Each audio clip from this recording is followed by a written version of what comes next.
உலக சுற்றுச்சூழல் தினத்தை முன்னிட்டு தமிழ்நாடு வனத்துறை சார்பில் மாவட்ட வன அலுவலர் ஸ்ரீகாந்த் உத்தரவின்படி திருவாரூர் மாவட்டம் திருத்துறைப்பூண்டி அருகே முத்துப்பேட்டை அலையாத்திக்காட்டு பகுதியில் செல்லும் படகுத்துறை அருகே தமிழ்நாடு வனத்துறை சார்பில் அலையாத்திக்காடு மற்றும் சதுப்பு நிலப்பகுதிகளில் தூய்மை பணிகள் வனச்சரக அலுவலர் ஜனனி தலைமையில் நடைபெற்றது. அலையாத்திக்காடுகள் பகுதியில் கிடந்த குப்பை கழிவுப் பொருட்கள் மற்றும் பிளாஸ்டிக் பொருட்களை சேகரித்து அப்புறப்படுத்தினர்.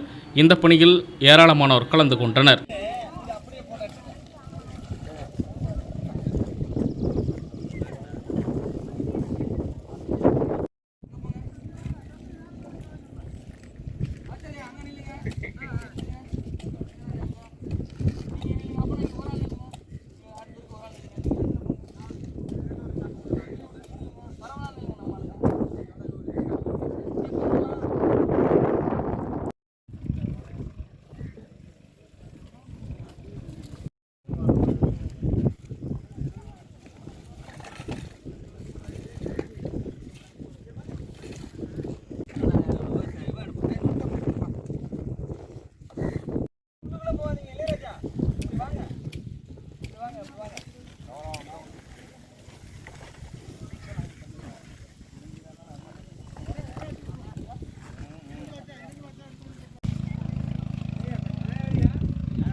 கொஞ்ச நாள் பிரச்சனை அன்னைக்கு ஒர்க் பண்ணி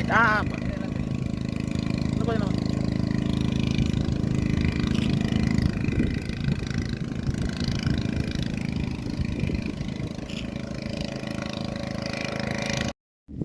காற்று, நிலம், நீர் ஆகியன நமது சுற்றுச்சூழலின் அங்கங்கள் என்பதை நான் அறிவேன்.